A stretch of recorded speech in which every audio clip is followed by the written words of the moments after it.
আজি শ্বেয়াৰ কৰিম কিডনী ট্ৰান্সপ্লেণ্টৰ পিছৰ কিছু সঁচা কথা। এই সঁচা কথাবোৰ কোনো কিডনী ট্ৰান্সপ্লেণ্ট কৰা ৰিচিপিয়েণ্ট বা কোনো কিডনী ডনাৰে সহজতে নকয় বা কোনো ডক্টৰেও সহজতে নকয়। এটা কিডনী ফেইলাৰ ৰোগী কিডনী ট্ৰান্সপ্লেণ্টৰ ক্ষেত্ৰত সদায় এই কথাকেইটা মনত ৰখাটো খুবেই জৰুৰী বুলি মই অনুভৱ কৰোঁ। কিডনী ট্ৰান্সপ্লেণ্টৰ কিছু সুবিধাও থাকে, কিছু অসুবিধাও থাকে।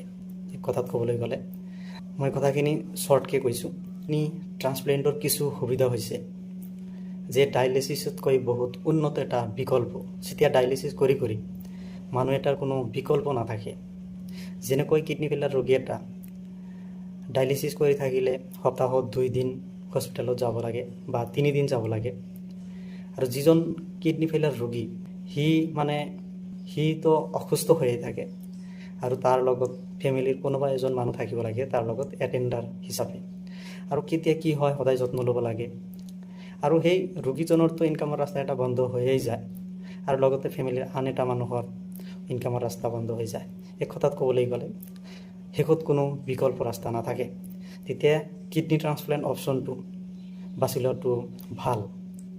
এইটো এটা সুবিধা, সুস্থ আৰু নৰ্মেল জীৱন যাপন কৰিব পাৰি।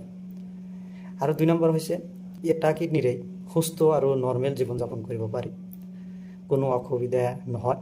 যদিও কিছু ৰেষ্ট্ৰিকশ্যন থাকে, মই পিছত আলোচনা কৰিম। আৰু কিছু অসুবিধাও থাকে, সেইবিলাক আলোচনা কৰিম।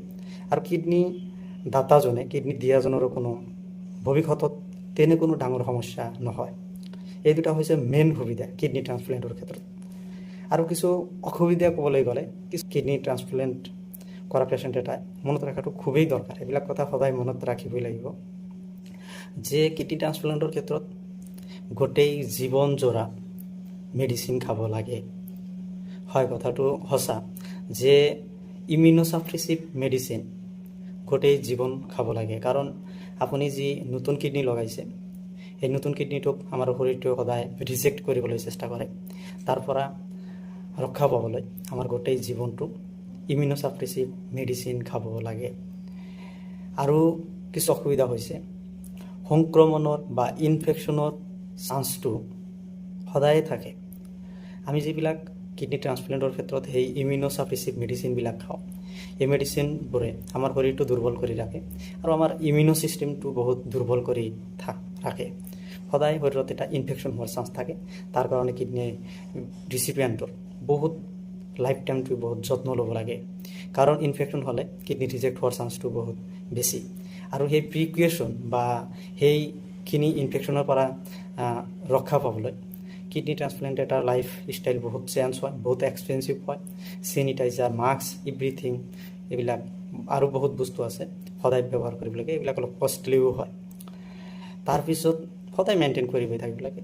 তাৰপিছত হৈছে কিডনী ট্ৰান্সপ্লাণ্টৰ যেনেকুৱা এককালীন এটা ডাঙৰ এমাউণ্টৰ পইচা খৰচ হয়, তেনেকৈ কিডনী ট্ৰান্সপ্লেণ্টৰ পিছতো মাহে মাহে এটা ডাঙৰ এমাউণ্ট যায়। সেই কথাটো মানুহে সহজতে নকয়। কাৰণ নিয়মিত পৰীক্ষা আৰু দৰৱৰ ক্ষেত্ৰত ভালেখিনি টকা এটা গুচি যায়। আৰু যিখিনি লাইফ ষ্টাইল হয় সেইখিনি বহুতখিনি এক্সপেঞ্চিভ হয়।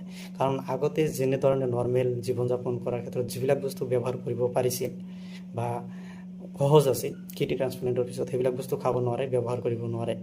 বহুত বস্তু চেঞ্জ কৰিব লগা হয় আৰু নিয়ম নীতি বহুত মেইনটেইন কৰিব লাগে। বহুত বস্তুৰ খৰচ বাঢ়ি যায়। এইটো এটা খৰচ থাকে যে এইটো কথাই মনত নাৰাখিব যে কিডনী ট্ৰান্সপ্লেণ্টৰ এটা ডাঙৰ এমাউণ্ট যোৱাৰ পিছত চাগে আৰু পিছত পইচা নালাগে। কিডনী ট্ৰান্সপ্লেণ্টৰ পিছতো বহুত পইচা লাগে, ভালেখিনি টকা এটাই যায়। যদিও পইচাখিনি সহজতে উঠাব পাৰি, তেতিয়া আপুনি হস্পিটেলত ইমান যাব নালাগে। মাহে এবাৰ বা 2 মাহত এবাৰ বা 3 মাহত এবাৰ, তেতিয়া আপোনাৰ আকৌ ইনকামৰ ৰাস্তাটো খোলা হৈ যায়। কিন্তু মিডল ক্লাছ বা ফেমিলি যিবিলাকৰ ইনকাম কম, মোৰ নিচিনা মানুহৰ এইবিলাকৰ বহুত সমস্যা হয়। কিন্তু যিবিলাক মানুহৰ যে কিডনী ট্ৰান্সপ্লেণ্টৰ পিছতো বহুত টকা আহিব, সেইবিলাকৰ কাৰণে এইবিলাক চিম্পুল, কোনো খৰচ নহয়। তাৰমানে তেতিয়া শৰীৰটো ভাল থাকে, ইনকাম কৰিব পাৰে। খৰচ হ'লেও সেইবিলাক মাইণ্ডত ইমান নাহে। আৰু 3 নম্বৰ হৈছে যে কোনো কিডনী ট্ৰান্সপ্লেণ্ট কোনো স্থায়ী সমাধান নহয়।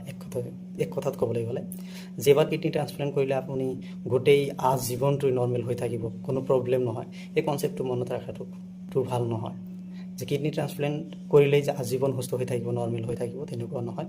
কিডনি এটা যিহেতু বেলেগৰ শৰীৰৰ পৰা লোৱা হৈছে, ই কেতিয়াবা ৰিজেক্ট হ'ব পাৰে, ইয়াৰ কোনো গ্যাৰাণ্টি নাই। আপুনি যদি যত্ন নলয় আপোনাৰ কিডনি ৰিজেক্ট হ'ব পাৰে 10 বছৰ 15 বছৰ পিছত। কিন্তু মই চোৱা মতে, মই যিমানখিনি কিডনি পেচেণ্ট চাইছোঁ, এজন মানুহক চাইছোঁ কিডনি ট্ৰান্সপ্লেণ্ট কৰাৰ পিছতো 22 বছৰ ধৰি ঠিকে আছে, আৰু এজন চাইছিলোঁ 28 বছৰ ঠিকেই আছে, আৰু 15 পৰা 20 বছৰৰ ভিতৰত কিডনি ট্ৰান্সপ্লেণ্ট কৰাৰ পিছত মই বহুত চাইছোঁ।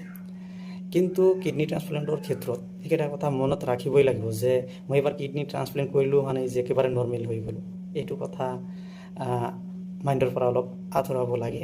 মানে হঠাৎ ৰিজেক্ট হ'ব পাৰে, তেনে ক্ষেত্ৰত আপুনি ছেকেণ্ড ট্ৰান্সপ্লেণ্ট বা থাৰ্ড ট্ৰান্সপ্লেণ্টটো কৰিব পাৰে। যে এবাৰ কিডনি ট্ৰান্সপ্লেণ্ট কৰিলেই যে আপুনি আজীৱন নৰ্মেল, একেবাৰে সুস্থ হৈ গ'ল, তেনেকুৱা নহয়। গতিকে আজি এইখিনি কথাই শ্বেয়াৰ কৰিলোঁ।